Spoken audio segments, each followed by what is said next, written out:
जगति जगति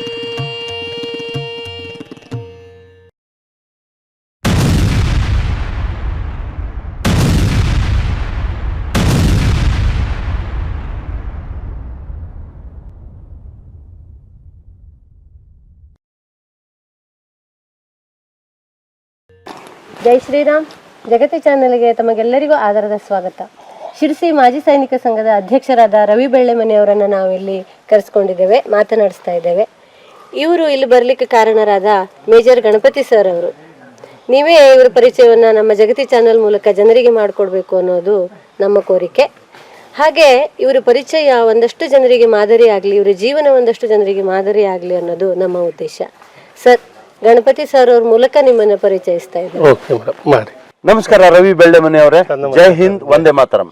ಶಿರಸಿ ಮಾಜಿ ಸೈನಿಕರ ಸಂಘದ ಅಧ್ಯಕ್ಷರಾಗಿ ನಿಮ್ಮನ್ನು ಅವಿರೋಧವಾಗಿ ಆಯ್ಕೆ ಮಾಡಿರೋದು ನಿಮ್ಮ ಜನಪ್ರಿಯತೆ ಮತ್ತು ನಿಮ್ಮ ವ್ಯಕ್ತಿತ್ವವನ್ನು ಕಾಣಿಸ್ತದೆ.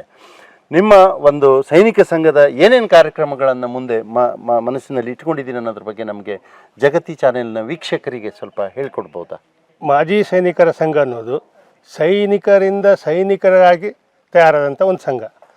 ಇಲ್ಲಿ ಮೂಲ ಉದ್ದೇಶ ಏನಂದರೆ, ಮಾಜಿ ಸೈನಿಕರ ಪಡುವ ಸಣ್ಣ ಪುಟ್ಟ ತೊಂದರೆಗಳನ್ನು ಸಹ ಸ್ಪರ್ಶಿಸಿ ಅವರನ್ನು ಸರಿಯಾಗಿ ದಾರಿಗೆ ತರುವುದು ಮತ್ತು ಅವರ ನೋವಿಗೆ ಸ್ಪಂದಿಸುವುದು. ಅದರ ಜೊತೆಗೆ ಸಮಾಜದಲ್ಲಿ ಇರುವ ನಾಗರಿಕರು ಮತ್ತು ಇತರ ಸೈನ್ಯಕ್ಕೆ ಸೇರುವಂಥ ಉತ್ಸುಕ ಅಭ್ಯರ್ಥಿಗಳಿಗೆ ತರಬೇತಿ ಹಾಗೂ ಮಾರ್ಗದರ್ಶನ ನೀಡಬೇಕೆಂದು ನಾವು ಮುಂದೆ ಒಂದು ಯೋಜನೆಯನ್ನು ಹಮ್ಮಿಕೊಳ್ಬೇಕಂತ ಮಾಡಿದೆವು.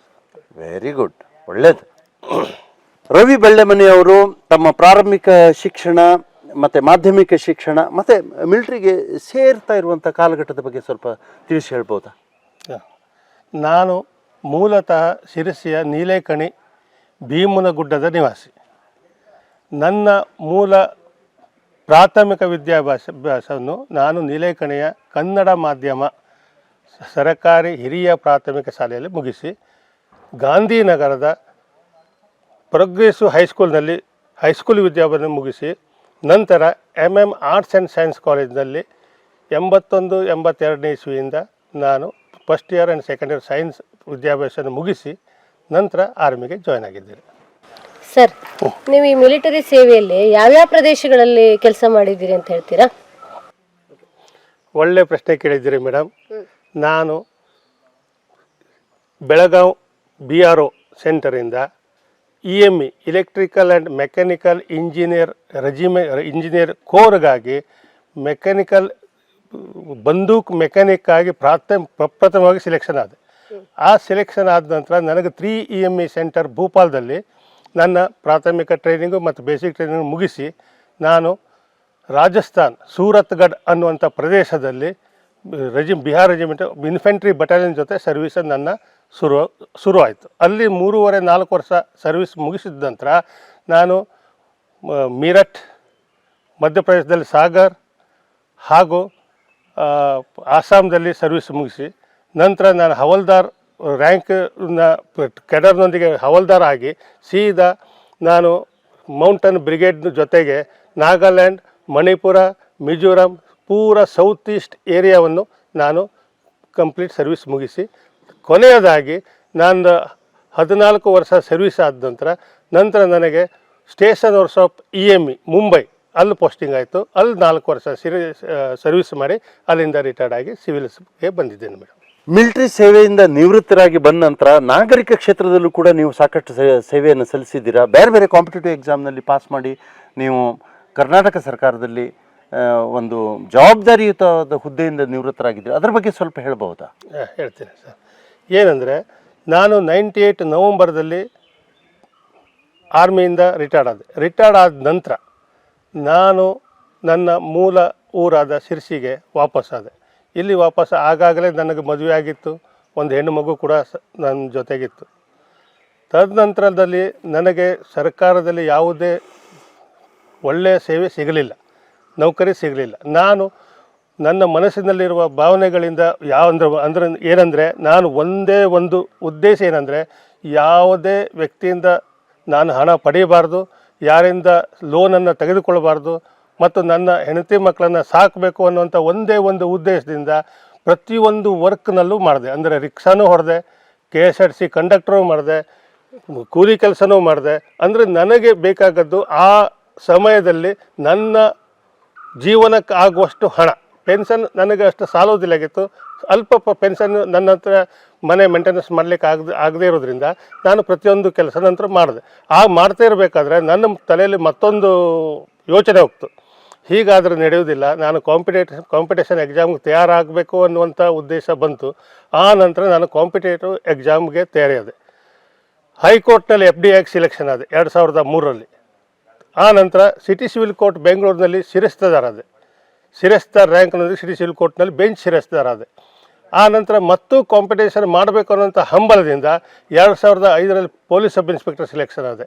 2003ರಲ್ಲಿ ಎಕ್ಸೈಸ್ ಸಬ್ ಇನ್ಸ್ಪೆಕ್ಟರ್ ಸಿಲೆಕ್ಷನ್ ಆದರೆ ನಂತರ ನನಗೆ ಅನ್ನಿಸ್ತು, ನನ್ನಲ್ಲಿ ಯಾವುದೋ ಒಂದು ಉತ್ತಮವಾದ ಮನೋಭಾವ ಮತ್ತು ನನ್ನಲ್ಲಿ ಶಕ್ತಿ ಇದೆ, ಕಾಂಪಿಟೇಷನ್ ಎಕ್ಸಾಮನ್ನು ಎದುರಿಸುವ ತಾಕತ್ತಿದೆ ಅಂತೇಳಿ ನನಗನ್ನಿಸೋದ್ರಿಂದ ನಾನು 2008 KS ಅಂತ ಹೇಳ್ತಾರಲ್ಲ ಸರ್, ಗೆಜೆಟೆಡ್ ಪ್ರೊಬೆಷನರಿ ಎಕ್ಸಾಮನ್ನು ಕಟ್ಟಿ ಅದರಲ್ಲಿ ತೀರ್ಗಡೆ ಹೊಂದಿ ನೇರವಾಗಿ ಖಜಾನಾಧಿಕಾರಿಯಾಗಿ ಸಿಲೆಕ್ಷನ್ ಆಗಿ ಉಡುಪಿಗೆ ಬಂದೆ. ಉಡುಪಿನಲ್ಲಿ ಪ್ರೊಬೆಷನರಿ ಕ್ಲಿಯರ್ ಮಾಡಿ ನಂತರ ಕಾರವಾರದಲ್ಲಿ ಬಂದೆ, ಸಿರ್ಸಿಲ್ ವರ್ಕ್ ಮಾಡಿದೆ, ಕಾರವಾರದಲ್ಲಿ ಜಿಲ್ಲಾ ಖಜಾನಾಧಿಕಾರಿಯಾಗೂ ವರ್ಕ್ ಮಾಡಿದೆ.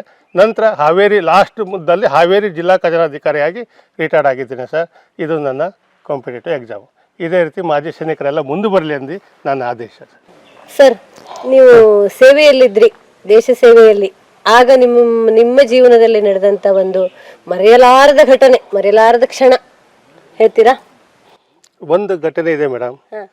ಏನಂದರೆ, ನಾನು Nagaland mountain brigade head quarter ಇರಬೇಕಾದ್ರೆ ನಾಗಾಲ್ಯಾಂಡ್ ಮುಕುಂಗ್ಚಂಗ್ ಸಿಟಿ ಒಳಗಡೆ ನಾಗಾ ಮಿಲಿಟೆಂಟ್ಸ್ ನನ್ನ ಜೊತೆಗಿದ್ದಂತಹ 2 ಮಂದಿ ಸೈನಿಕರ ದೇಹವನ್ನು ತುಂಡಾಗಿ ಕತ್ತರಿಸಿದ್ರು. ನಾನು QRT ಟೀಮ್ನ ಸೀನಿಯರ್ ಹವಲ್ದಾರ್ ಆಗಿದ್ದೆ. QRT ಟೀಮ್ನ ಗಾಡಿ ತಗೊಂಡು ನಾನು ಹೋದೆ. ಅವ್ರದ್ದು ಚೀಲದಲ್ಲಿ ಅವ್ರದ್ದು ಪ್ರತಿಯೊಂದು ಬಾಡಿಯನ್ನು ಒಂದೊಂದು ಭಾಗವನ್ನು ಚೀಲದಲ್ಲಿ ತುಂಬಬೇಕಾದ್ರೆ ನನ್ನ ಮನಸ್ಸಿನಾದಂಥ ನೋವು, ನಾನು ಪಟ್ಟಂಥ ಆ ವ್ಯಥೆ ಸಾಯದ್ದು ಮಿಲಿಟರಿಲಿ ಕೆಲವೇ ಮಂದಿ ನೋಡಿರ್ಬೋದು. ಅಂತಹ ವೀರ ಮರಣ ಹೊಂದಿದಂಥ ಸೈನಿಕರಿಂದಾಗಿ ನಮ್ಮ ಸೈನಿಕರಿಗೆ ಹಾಗೂ ಮಾಜಿ ಸೈನಿಕರಿಗೆ ಈಗ ಎಲ್ಲ ರೀತಿಯ ಒಳ್ಳೆಯ ದಿನಗಳು, ಒಳ್ಳೆಯ ಇದು ಸಿಗ್ತಾ ಇದೆ, ಗೌರವ ಸಿಗ್ತಾ ಇದೆ. ಇಂತಹ ಸೈನಿಕರಿಗೆ ನನ್ನ ಒಂದು ನಮನವನ್ನು ಸಲ್ಲಿಸ್ತಾ ಇದ್ದೇನೆ ಸರ್. ನಮ್ದು ಕೂಡ ನಮನ ಅಂತ ಸೈನಿಕರಿಗಾಗಿ. ಸರ್, ಸೈನಿಕರು ಅಂದ್ರೆ ಮನೆಯವ್ರ ಬೆಂಬಲ ಇಲ್ಲದೆ ಹೋಗ್ಲಿಕ್ಕೆ ಆಗೋದಿಲ್ಲ. ನಿಮ್ಮ ಮನೆಯವ್ರ ಬೆಂಬಲ ಸಂಪೂರ್ಣವಾಗಬೇಕು, ಅದಿದೆ. ಮತ್ತೆ ಸೈನಿಕರ ಬೆಂಬಲ ನಿಮ್ಗಿದೆ ಅಲ್ವಾ? ಅದ್ರ ಬಗ್ಗೆ ಸ್ವಲ್ಪ ಹೇಳ್ತೀರಾ ಮೇಡಮ್? ನಾನು ರಿಟೈರ್ಡ್ ಆಗಿ ಬಂದ ನಂತರ ನನ್ನ ಪೆನ್ಷನ್ ಕಡಿಮೆ ಆಗಿತ್ತು. ನನಗೆ ಹೆಂಡತಿ ಮಕ್ಕಳಿದ್ರು. ಅವರ ಜೀವನ ನಡೆಸೋದೇ ನನ್ನ ಮಿಸ್ಸಸ್, ನನ್ನ ಹೆಂಡತಿ. ಯಾಕಂದರೆ ಅವರು ಸಹ ಜಾಬ್ ಮಾಡ್ತಾಯಿದ್ರು. ಶಿರ್ಸಿಯ ಕಾಮರ್ಸ್ ಕಾಲೇಜ್ನಲ್ಲಿದ್ದಾರೆ, ಈಗೂ ಸಹ ಸರ್ವಿಸ್ ಮಾಡ್ತಾ ಇದ್ದಾರೆ. ಅವರಿಗೆ ನಾನು ಚಿರಋಣಿ. ಯಾಕಂದರೆ ನನಗೆ ಅಂಥ ಒಂದು ಹೆಂಡತಿ ಸಿಗಬೇಕಾದ್ರೆ ನಾನು ಯಾವುದೋ ಜನ್ಮದ ಒಂದು ಪುಣ್ಯ ಮಾಡಿರಬೇಕು. ಒಂದು. ಎರಡನೇದಾಗಿ ನನಗೊಂದು ಮಗಳಿದೆ, ಅವಳು ಒಳ್ಳೆಯವಾಗಿದ್ದಾರೆ. ನಂತರ ಮಾಜಿ ಸೈನಿಕರ ಸಪೋರ್ಟ್ ಅಂತ ಬಂದಲ್ಲಿ ಮಾಜಿ ಸೈನಿಕರು ನನಗೆ ತುಂಬು ಹೃದಯದಿಂದ ನನಗೆ ಸಪೋರ್ಟ್ ಮಾಡಿದ್ದಾರೆ. ಆ ಸಪೋರ್ಟ್ ಎಷ್ಟರ ಮಟ್ಟಿಗಿದೆ ಅಂದರೆ, ನಾನು ಯಾವುದೇ ಒಂದು ವರ್ಕ್ ಹೇಳಿದ್ರು ತಕ್ಷಣವೇ ಮಾಡಿ ಮುಗಿಸ್ತಾರೆ.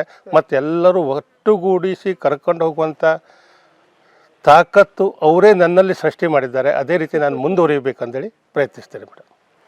ರವಿ ಬೆಳ್ಳೆಮನೆಯವರೇ, ಮೇಜರ್ ಸರ್ ಅವರ ಸಪೋರ್ಟ್ನಿಂದ, ಅವರ ಸಹಕಾರದಿಂದ ನಿಮ್ಮಂಥ ಯೋಧರನ್ನು ಪರಿಚಯ ಮಾಡಿಕೊಳ್ಳುವಂಥ ಒಂದು ಯೋಗ ನಮಗೆ ಬಂದಿದೆ. ತುಂಬಾ ಧನ್ಯವಾದಗಳು ಸರ್. ತುಂಬಾ ಸಪೋರ್ಟ್ ಮಾಡಿದಿರಿ, ನಿಮ್ಮ ಸಮಯವನ್ನ ನಮಗಾಗಿ ನೀಡಿದಿರಿ. ನೀವು ತುಂಬಾ ಧನ್ಯವಾದ. ನಿಮ್ಮ ಸಹಕಾರ ನಮಗೆ ಬೇಕು ಅಂತ ಕೇಳ್ಕೊತಾ ನಮ್ಮಿಂದ ಒಂದು ಕಿರು ಕಾಣಿಕೆ ಪುಸ್ತಕ. Thank you madam. Thank you sir. Thank you. Jagathi